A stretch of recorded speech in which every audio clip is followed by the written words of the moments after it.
The other room was like a mini kitchen, like a mini upstairs kitchen. And then the huge room was just an empty room full of sofas, like sofas and armchairs for some reason. And they all like lined the walls, and so we would just vibe in there and play games, and like it was like the perfect space for like, what's the time, Mr. Wolf? But the grandfather clock in that room was so loud, and because we spent like most of our time there, and we would like our mum and our aunt and our grandmother would go to Dopey Fest. So they would be out like on the late movies and stuff, and so we would be in that room like fairly late into the night/morning.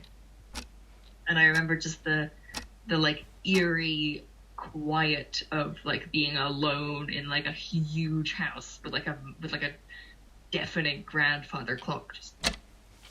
It was very unsettling.